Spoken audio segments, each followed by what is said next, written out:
6월 24일 화요일 말씀으로 시작하는 아침입니다. 기도하시겠습니다. 하나님 감사합니다. 오늘도 주님께서 허락하신 날, 주님께서 오늘도 계획하신 날, 주님의 온전한 일들이 이루어지는 날 되게 하여 주시옵소서. 감사드리옵고 예수님의 이름으로 기도드립니다. 아멘. 자, 오늘 창세기 21장 8절로부터 21절까지입니다. 창세기 21장 8절로부터 21절까지입니다. 우리 같이 보시겠습니다. 아이가 자라매 젖을 떼고 이삭이 젖을 떼는 날에 아브라함이 큰 잔치를 베풀었더라. 사라가 본즉 아브라함의 아들 애굽 여인 하갈의 아들이 이삭을 놀리는지라. 그가 아브라함에게 이르되 이 여종과 그 아들을 내쫓으라. 이 종의 아들은 내 아들 이삭과 함께 기업을 얻지 못하리라 하므로 아브라함이 그의 아들로 말미암아 그 일이 매우 근심이 되었더니 하나님이 아브라함에게 이르시되 내 아이나 내 여종으로 말미암아 근심하지 말고 사라가 내게 이른 말을 다 들으라. 이삭에게서 나는 자라야 내 씨라 부를 것임이니라.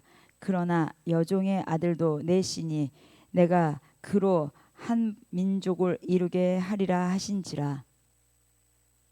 아브라함이 아침에 일찍이 일어나 떡과 물 한 가죽 부대를 가져다가 하갈의 어깨에 메어주고 그 아이를 데리고 가게 하니 하갈이 나가서 브엘세바 광야에서 방황하더니 가죽 부대에 물이 떨어진지라. 그 자식을 관목 덤불 아래에 두고 이르되 아이가 죽은 것을 참아 보지 못하겠다 하고 화살 한 바탕거리 떨어진 마주 앉아 바라보며 소리내어 우니 하나님이 그 어린아이의 소리를 들으셨으므로 하나님의 사자가 하늘에서부터 하갈을 불러 이르시되 하갈아 무슨 일이냐 두려워하지 말라 하니 하나님이 저기 있는 아이의 소리를 들으셨나니 일어나 아이를 일으켜 내 손으로 붙들라. 그가 큰 민족을 이루게 하리라 하시니라. 하나님이 하갈의 눈을 밝히심으로 샘물을 보고 가서 가죽 부대에 물을 채워다가 그 아이에게 마시게 하였더라. 하나님이 그 아이와 함께 계심에 그가 장성하여 광야에서 거주하며 활 쏘는 자가 되었더니 그가 바람 광야에 거주할 때 그의 어머니가 그를 위하여 애굽 땅에서 아내를 얻어 주었더라. 아멘. 오늘 제목이 합력하여 선을 이루는 주님의 섭리를 믿으라입니다. 자, 이제 이삭이 졌을 때는 나이가 되었습니다. 이제는 이제 그 졌을 때서 아이가 되었죠. 자, 그렇고 또 아브라함은 얼마나 이 아이가 이쁘고 좋은지 18절에 보면 큰 잔치를 베풉니다.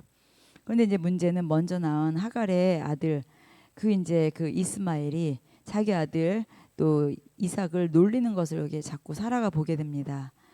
어떻게 보면 자신의 그 성급한 그 결단으로 일이 이렇게 되었지만 여기 이삭과 그 이스마엘의 충동은 어릴 적부터 시작이 되옵니다. 이스마엘은 벌써 이제 그 청소년기가 되었기 때문에 그 이제 돌진한 아이 이삭 젖된 아이 이삭을 괴롭히는 거예요. 자, 둘 사이의 나이 차이가 이제 꽤 나잖아요. 자, 이삭은 태어나 보니 젖먹이 때부터 또 사춘기 형을 통하여서 괴롭힘을 당하여서 이제 그 어려움 속에서 성장하게 됩니다. 이삭의 계보를 통해서 예수님은 분명히 이 땅에 오십니다. 그러니 하나님은 이삭의 그 혈통을 이어가셔야 되는 거잖아요. 자, 영의 자녀 이삭과 육의 자녀 이스마엘. 어떻게 보면은 그 저기 사라의 몸종 하갈을 통해서 아이를 낳았지만 이삭에게는 첫 아이인데도 하나님께서는 이삭을 그 본처 그 사라를 통해서 낳은 씨를 하나님께서 그 여인의 후손으로 보내실 그 계보로 이어가셨습니다.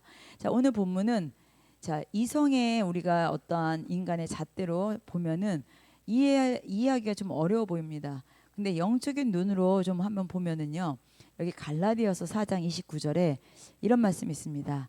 그러나 그때 육체를 따라 난 자가 성령을 따라 난 자를 박해한 것 같이 이제도 그러하도다. 이거 바울이 한 얘기였죠. 자, 예수님이 이 땅에 오셨을 때 하나님의 약속을 성취하시기 위해 죄인으로 오셨어요. 근데 육신의 사람들에게 고난과 핍박을 받는 예표이기도 하죠. 자, 갈라디아 4장 29절. 자, 육체를 따라 난 자가 누굽니까? 이스마엘입니다. 또 성령을 따라 난 자는 이삭이죠. 근데 그 이삭이, 성령을 따라 난 자 이삭이 박해를 받는다고 했습니다. 근데 그것이 지금도 그렇다. 다시 얘기해서 예수님께서 우리를 위하여, 죄인을 위하여 이 땅에 오셨지만 어떻습니까? 육신의 사람들로 인해서 그 고난과 고통을 받고 있습니다.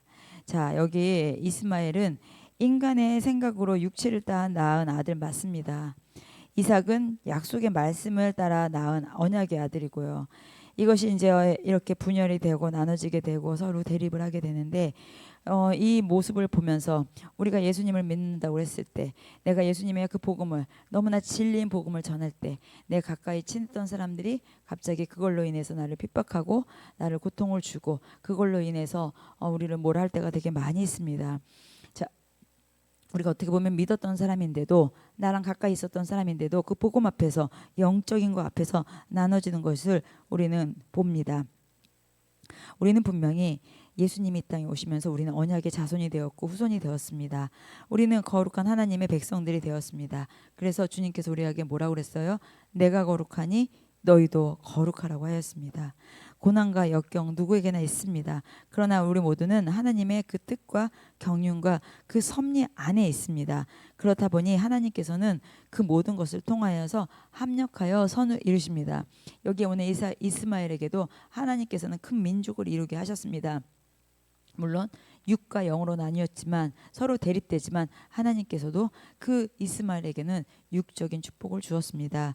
우리가 이 땅에 살면서 우리가 정말 하나님 앞에서 주님의 섭리를 믿고 의지하고 따라갈 때 주님께서 행하시는 놀라운 일들을 우리는 분명히 보게 될 줄 믿습니다.